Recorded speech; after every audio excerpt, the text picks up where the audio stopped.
My name is Michael, and I'm 38 years old. I've been working as a programmer at my current company for many years.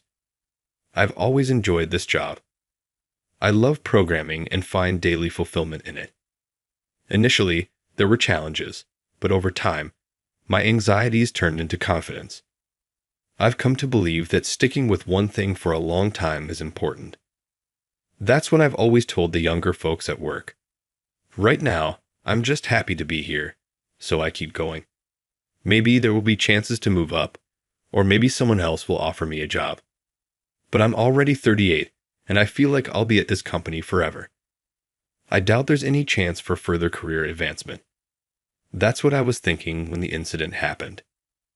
A new department head joined our company, a woman named Mila.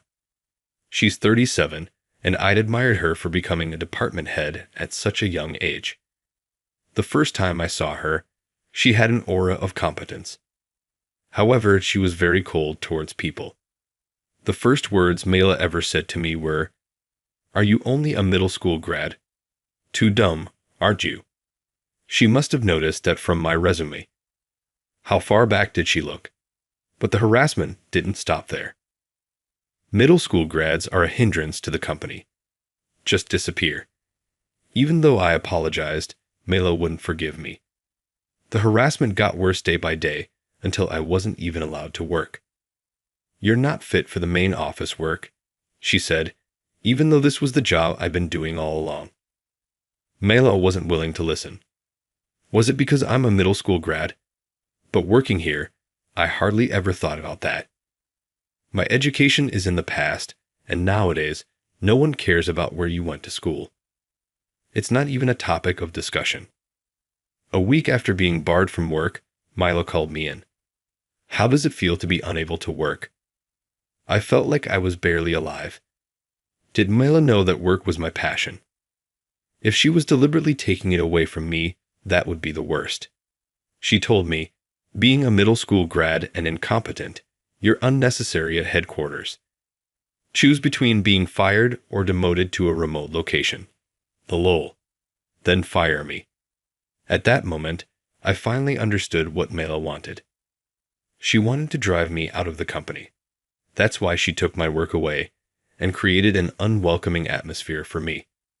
Thinking back, Mile was harsh on other employees who were also middle school grads. We were told every day how incompetent we were for being in headquarters. How much distress must everyone have been feeling? There were many victims besides me. Ever since Mila arrived, the company atmosphere has clearly deteriorated. It shifted from a friendly environment to one that prioritizes educational background. I remember when Mila asked me, "Why are there so many middle school grads here?" Well, I never really paid attention to it. I didn't know the educational backgrounds of my colleagues because I had no interest in it. So when she asked, all I could give was a vague response, and for that, I was scolded. It's no surprise you're not aware of it, given your incompetence. I'm sorry. Her look of disdain was infuriating. Who does Mila think she is? Could she say the Michael if she were a high school dropout? Besides, I wasn't allowed to work here anyway. If I can't do the job that gives me a sense of purpose, then there's no point in staying. Even if I were reassigned to a remote location, Mila would still be my boss. I absolutely didn't want to continue working under someone like her. Thank you for everything. You don't have to come back ever again. That's what I thought should be my line. I never want to work with someone like her again, let alone follow her orders, even if she is my boss. Mela is younger and lacks manners.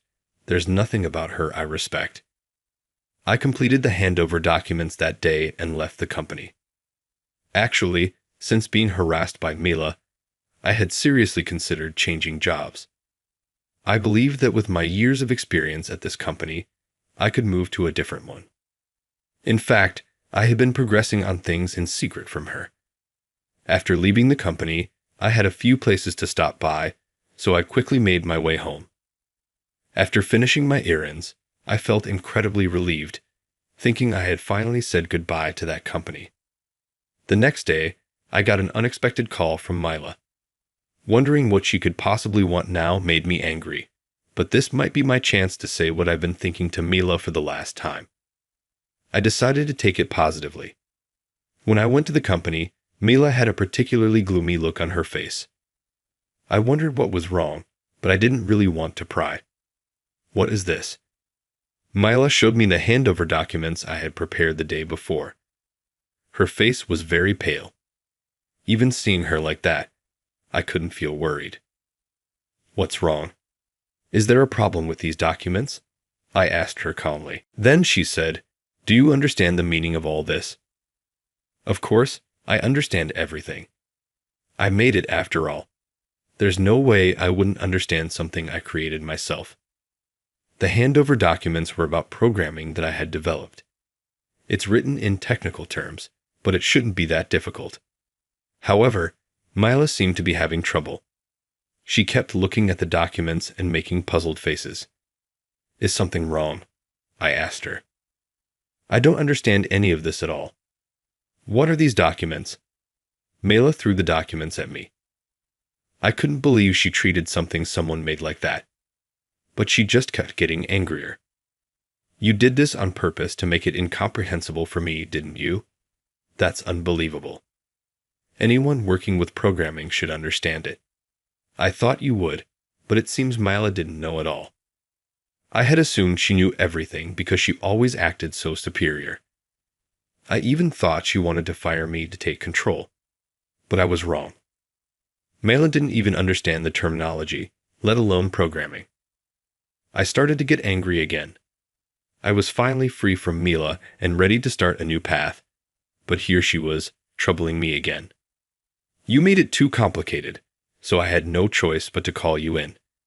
If you don't understand, you should have said so earlier."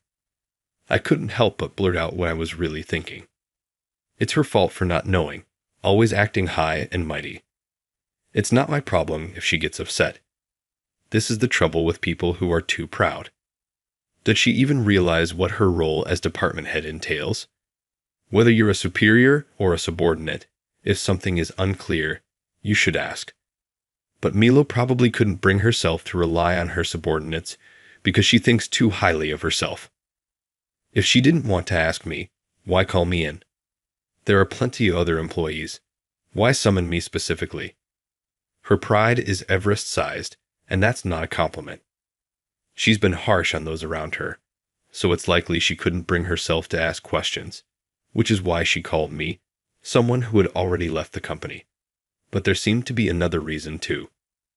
"Your way of speaking sounds so sarcastic." "It had to be you, no one else," she said. Being relied on by Mila in such situations isn't pleasing.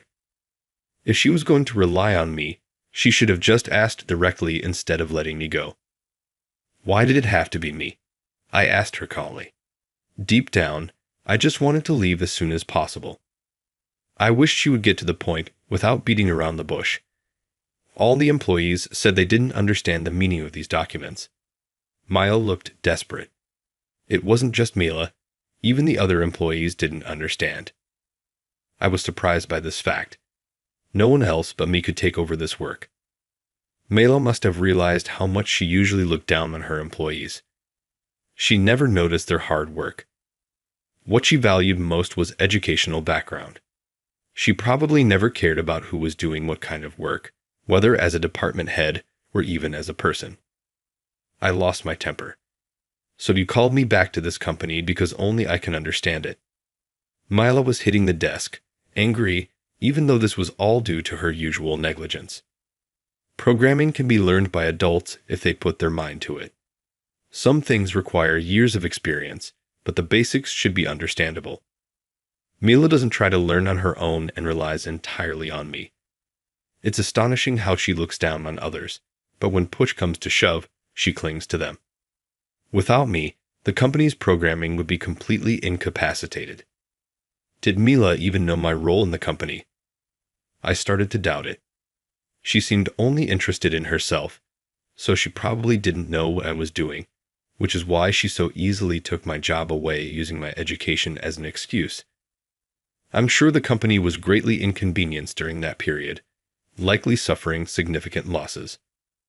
But Mila didn't notice because she didn't know what my job entailed. I decided to ask her directly. Did you know what I was doing in the company? She immediately shook her head. It was just as I thought. I had no interest in what a middle school grad was doing. That's only natural, isn't it? Her defiance was incredibly infuriating, but I was no longer associated with this company, and dropping a bombshell now might just be fair game. Mila would be floored if she knew this. Suddenly, the situation started to feel amusing. It looked like I wouldn't be leaving the company premises for a while. I found myself enjoying the thought of striking back at Mila. I was in charge of all the company's programming. This was an undeniable fact. With years of experience, I managed the programming for the company. I was trusted by my peers and had many tasks that only I could handle. That's why I found my work fulfilling and wanted to stay with the company for a long time. Mila destroyed all of that. If I'm not needed, I'm the type to back down without any regrets. It's better for everyone if I'm in a place where I'm needed. So, I thought there was no longer any value for me here. I had made peace with that decision, and it hasn't changed. As expected, Maya looked like she was about to collapse when she heard my story. No way? You? The sheer volume of her voice took me by surprise, so much so that I was startled. It clearly showed how little attention she'd been paying inside the company. There was a mountain of work that only I could handle, but you didn't notice, did you? Mila nodded firmly. No wonder things went downhill after I joined the team. To think it was all because of you. It's infuriating. Mila always tries to pin the blame on someone else. It's not my fault. It's hers for taking my work away. Would any of this have happened if Mila hadn't become the department head in the first place? So, you didn't realize how crucial my work was to the company. I pressed, cornering her with my words. She yelled back, "You didn't say a word about it." And to think that nobody else knew either. I wondered if she was losing her mind. She probably didn't want to admit she'd done something wrong, especially since she made a mess of things the moment she became department head and caused the company to lose money. I decided to ask around about a few employees who knew a bit about programming, but Mila came out with something outrageous. I thought they were all incompetent dropouts, so I fired them all. I couldn't believe it. I couldn't help but yell at the sheer awfulness of it. But since she's no longer my boss, there's no need to hold back. Besides, I'm older and have much more experience from my previous job. I don't want to be lectured by a department head who knows nothing about the work I do. Why are you yelling all of a sudden? You're one of my incompetent subordinates, aren't you? She snapped, questioning my attitude.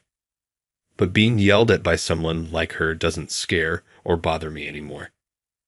I just want to talk back to an ignorant and incompetent department head. She should fully realize her own disgrace. She's the least suitable person for this company, and she needs to reflect on the foolish things she's done. However, Mila resisted more than I expected. You've been looking down on me all along, haven't you? You did this on purpose because I wasn't aware of your work, didn't you? I shook my head instinctively.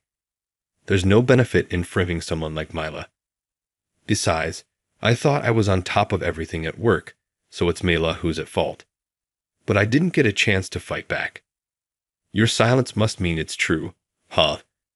You want to put all the blame on me, she accused. It's not that I'm silent by choice. Mila has been going on a monologue, completely disregarding others. With the way she talks, I don't think anyone can get a word in edgewise. That's probably why the employees she fired couldn't resist and ended up quitting. As someone who was also fired, I couldn't help but feel a lot of sympathy. While I was sighing, Mila came back with more retaliation. You think you're so important, but you're mistaken. Isn't she the one who's mistaken? I've never thought of myself as important, and that's better than her way of thinking. I finally got a chance to talk back, but it seemed like my words didn't reach her ears. Isn't it true that the whole mess started because you never spoke up in the first place? And yet, I'm the one who's been living a nightmare. This person always wants to blame someone else. If you had explained the job from the start, I wouldn't have fired you, she said. I couldn't believe what I was hearing. After all the times I've been belittled, now this. The company's loss is my loss too. And it all happened after I became the department head. Mila looked down and sighed. In the end, she only thinks about what's a loss for her. I feel foolish for even momentarily hoping that Mila recognized my work. If it had been beneficial for her, I would have been fired and simply bid farewell. Life just doesn't go smoothly, does it? Just my luck to become the department head at this time. Now Mila began to limit her bad luck. Because I became the department head, I had to deal with a middle school grad. This has taken a toll on my mental health. How are you going to take responsibility for this? She screamed. She seemed like a monster in human form. It's a nightmare that someone like her could become a department head. Getting yelled at out of nowhere sure is startling. I couldn't help but retort to Mila, even though now seemed like the worst time to rub her the wrong way. I couldn't contain my anger toward Mila. What do you know? Do you have any idea what I've gone through as a department head? From my perspective, Mila seemed quite satisfied with her work. Her subordinates always complied, and the employees she wanted to fire were at her mercy. It was like the company was subject to Mila's dictatorship. The moment things started going south, everything became a source of dissatisfaction for her. Then, out of the blue, Mila made an absurd suggestion. You should just come back to the company. Then everything will work out, right? What? After all the bullying and hurt she caused, now she says I should come back. Who would agree to such a ridiculous proposition? For the first time in a long while, I found myself shouting from the bottom of my heart. My own reaction took me by surprise. If I don't keep myself in check, I might end up just like Mila, a monstrous person. Why are you suddenly screaming? You're giving me a fright, Mila asked, her tone only making me angrier. The one who's lost their mind is you, isn't it? I blurted out. I felt utterly pathetic, but no matter what I said, I had no intention of returning to the company. It was time to speak my mind fully. I'm no longer under Mila's thumb, and I don't care if I'm disliked anymore. Why are you shouting again? Mila's condescension only fueled my resolve. I will never return to the company, no matter what you say. Why not? I'm telling you, it's okay to come back, she said, still patronizing. It's because you're there. Besides, the company doesn't need me anymore. I'm saying I'll let you come back, and you're upset with me. She had no clue what she'd done wrong. You judged employees solely on their educational background and disrupted the harmony within the company. I fired back. I disrupted the company's harmony. Mila looked defensive, but I wasn't done. Her actions were serious. She unilaterally fired employees who didn't finish high school, just like me. Many of them were young with their futures ahead of them, and she crushed those futures. I couldn't forgive her for that. I thought you were fired because you understood the meaning of programming, she said, trying to twist the narrative. Bringing that up again, I wasn't backing down. I'll even retract calling you just a middle school grad if you come back. But what's said can't be unsaid. Words can't be taken back, nor can the damage they cause. Had you finally understood how I felt? I asked, but I knew the answer. There's no way I could understand that, she said, showing no sign of remorse. It was time for the final blow. I've already secured a job at a major corporation, I announced. At the mention of the company's name, Mila's face went pale. When did you manage to get into such a big company? She stammered. I laughed heartily. Ever since you started harassing me, I've been visiting this corporation several times. They happily hired me after seeing my years of programming experience. I'll be starting there after I leave this company, and they're even willing to wait until then. It's a company at the forefront of programming in Japan, and I'm confident I can advance my career there. I successfully secured a job, so I have no more business here, I stated coldly. How can someone like you, a middle school grad, get a job at such a big company? Mila was furious, insisting it was impossible. Oh, I thought we weren't using the phrase middle school grad anymore. You really are incompetent, aren't you? Incompetent, she repeated. I nodded. You don't try to understand your employees at all, which makes you an incompetent department head. Of course, you're also dragging the company down. I've never encountered such a terrible department head since I started working. You're the first, and hopefully the last. Incompetent, she muttered. Anyway, I said, I will never return. And with that, I left the company. Dealing with Mila any longer would have driven me insane, so I couldn't wait to get out of there as quickly as possible. Later, I heard that Mila ended up managing all the programming alone, but since she never really understood it, the company's management rapidly deteriorated. It seems the employees collectively blamed her, and with her high pride, she couldn't bring herself to apologize. She eventually chose to resign on her own. It was all her doing, so I can't feel bad about what happened to her. Having secured a job at a new company, I'm now living a fulfilling life. The employees are kind, the environment is welcoming, and there are many programming geniuses here, allowing me to strive and improve. I'm once again reassured that joining this company was the right decision, and I wholeheartedly want to continue doing my best here.